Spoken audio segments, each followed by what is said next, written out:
But the first order of business is get into this news about a guy that has now been banned for life by the National Basketball Association, the NBA.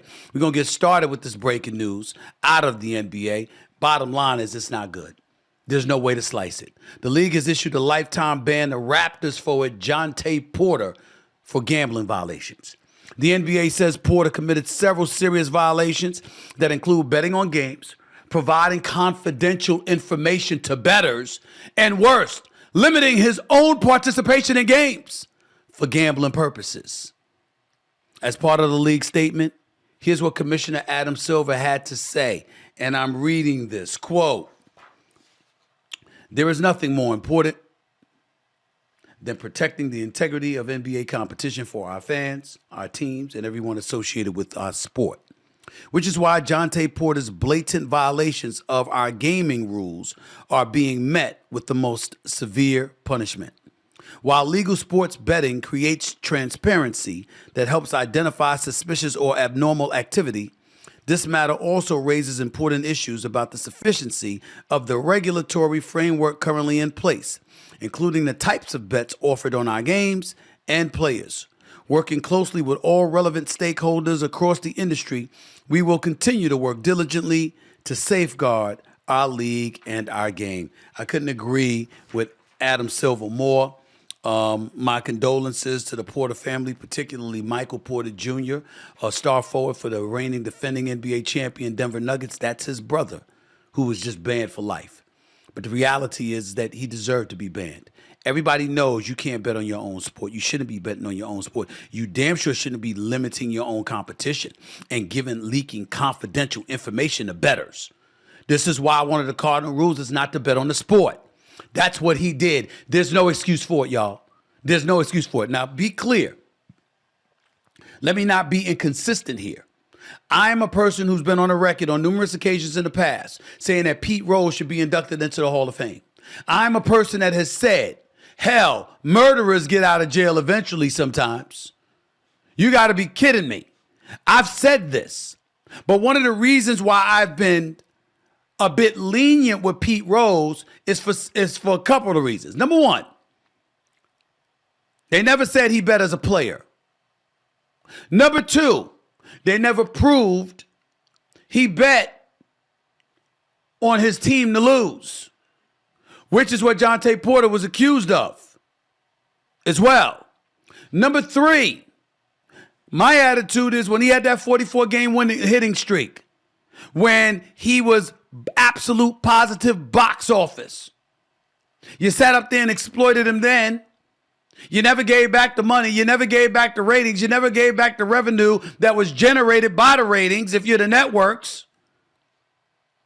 So if you don't have any evidence whatsoever that this man compromised his performance or that of his team or that of anybody that was a competitor, which means he went out there and legitimately was the all-time hits leader, then why try to act like this dude doesn't belong in the Hall of Fame? That is an entirely different matter than Jontay Porter, who's averaging 4 points and 3 rebounds a game, playing in Toronto, representing the NBA, gambling on your sport, leaking confidential information to bettors. In one instance, the dude entered the game and had to depart from the game after 3 minutes claiming he was sick. And somebody did some kind of parlay that netted them thousands of dollars in profits based off of his minimal production.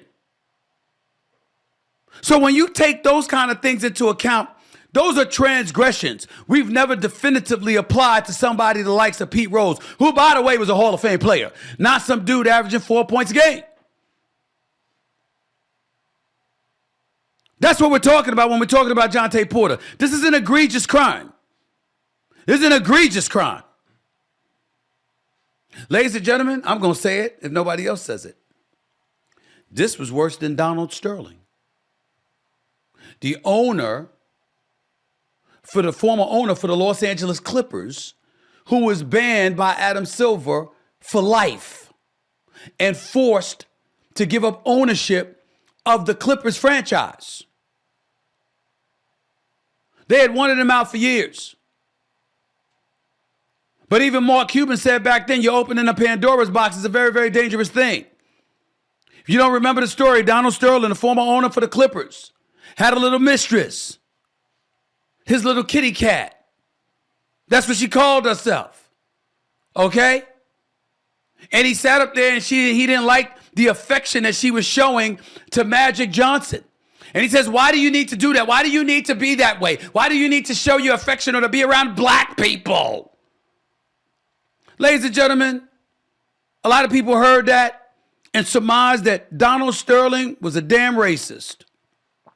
The LeBron James of the world wanted him out of the league. Irvin Magic Johnson swore he would never go to another Clippers game as long as Donald Sterling was the owner. Chris Paul and the Blake Griffins and DeAndre Jordans of the world and Lob City were thinking and contemplating protesting the game while Doc Rivers was the coach. And they were going up against the Golden State Warriors coach then by Mark Jackson. Remember all of that? That's what was going on.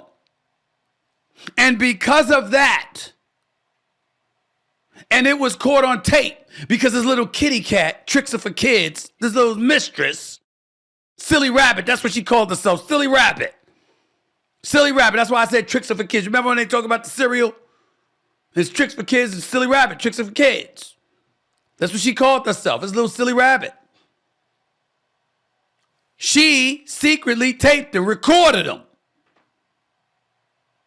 and got him embroiled in that controversy that ultimately cost him ownership of the Clippers franchise. Thank the good Lord, by the way, because I love me some Steve Ballmer, the present-day owner, billionaire owner of the Los Angeles Clippers. It's much better for the league than Donald Sterling ever was, but that's beside the point. My point is, the reason why I bring up Donald Sterling in concert with Jontay Porter is because those are the two folks we immediately know that have been banned for life by Commissioner Adam Silver of the NBA. That's the parallel.